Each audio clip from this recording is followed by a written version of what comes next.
Assalamualaikum. Assalamualaikum warahmatullahi wabarakatuh. 12 macam kondisi manusia setelah dibangkitkan dari kubur. Di dalam kitab Tanbihul Ghafirin dijelaskan bahwa ketika manusia dibangkitkan dari kubur dan dikumpulkan di padang mahsyar, terdapat 12 golongan umat manusia dengan keadaan berbeda-beda tergantung amal perbuatannya. Berikut rinciannya. Yang pertama, golongan orang-orang yang dibangkitkan dan dikumpulkan dalam keadaan tidak memiliki tangan dan tidak memiliki kaki. Mereka itu di dunianya adalah orang-orang yang suka menyakiti hati tetangganya, baik perkataan maupun tingkah lakunya, sehingga para tetangganya tidak nyaman jika bertemu dengannya. Kedua, golongan orang-orang yang dibangkitkan dan dikumpulkan dalam keadaan adalah golongan orang-orang yang suka melalaikan sholat, padahal suara azan telah memanggil dengan lantangnya. Bahkan teman mereka pun telah mengingatkan, namun mereka tetap mengacuhkannya. Ketiga, golongan orang-orang yang dibangkitkan dan dikumpulkan dalam keadaan perutnya seperti gunung, dipenuhi oleh ular dan hewan-hewan berbisa lainnya seperti kalajengking dan sejenisnya. Golongan ini adalah orang-orang yang enggan mengeluarkan zakat dan melakukan berbagai cara untuk tidak mengeluarkannya. Keempat, golongan orang-orang yang dibangkitkan dan dikumpulkan dalam keadaan mulutnya mengalirkan darah. Golongan ini adalah orang-orang yang senang berbohong dan licik dalam berjual beli. Mereka rela berbohong demi keuntungan dengannya, dagangannya, tanpa memikirkan resikonya.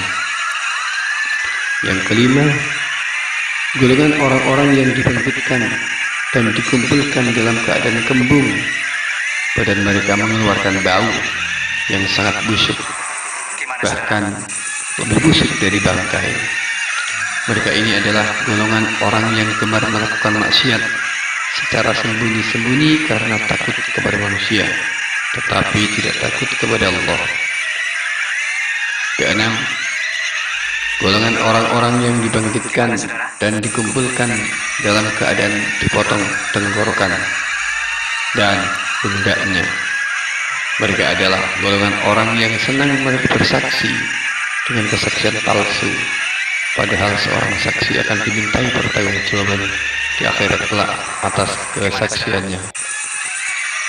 Ketujuh, golongan orang-orang yang dibangkitkan dan dikumpulkan dalam keadaan tidak mempunyai lidah. Dari dalam mulutnya mengalir nanah dan darah. Mereka adalah orang-orang yang enggan memberikan kesaksian syahadat. Kedelapan, golongan orang-orang yang dibangkitkan dan dikumpulkan dalam keadaan menjungkir balikkan kepala mereka dengan posisi kaki mereka ada di atas kepala mereka.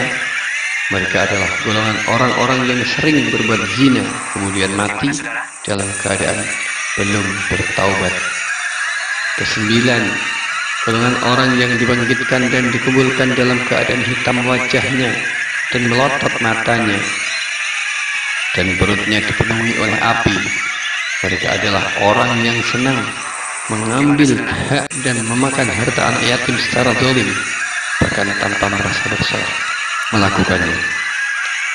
10, golongan orang-orang yang dibangkitkan dan dikumpulkan dalam keadaan badannya penuh dengan penyakit kulit. Mereka adalah golongan orang yang durhaka kepada orang tua, enggan mengerjakan sesuatu yang diperintahkan oleh orang tua, bahkan sampai menyakiti hati orang tua. Ke-11, golongan orang-orang yang dibangkitkan dan dikumpulkan dalam keadaan buta hati dan matanya. Gigi mereka seperti tanduk sapi, bibirnya menjuntai sampai ke dada, lidahnya menjuntai sampai ke perut, bahkan paha, dan juga dari perutnya keluar kotoran. Mereka adalah golongan orang yang gemar meminum khamr, minuman keras tanpa memikirkan efek dari minuman arak tersebut. Ke-12, golongan orang-orang yang dibangkitkan dan dikumpulkan dalam keadaan wajahnya terang seperti bulan purnama, dan mereka melewati jembatan Siratul Mustaqim dengan cepat secepat kilat yang menyambar. Mereka adalah golongan orang yang senang mengerjakan amal soleh dan berbuat kebaikan, menjauhi maksiat, menjaga sholat lima waktu, dan mati dalam keadaan bertobat. Inilah golongan orang-orang yang nanti keadaannya dibangkitkan dari alam kubur. Semoga kita termasuk golongan yang nomor 15 ini, dengan Siratul Mustaqim seperti kilat dan wajahnya bersinar.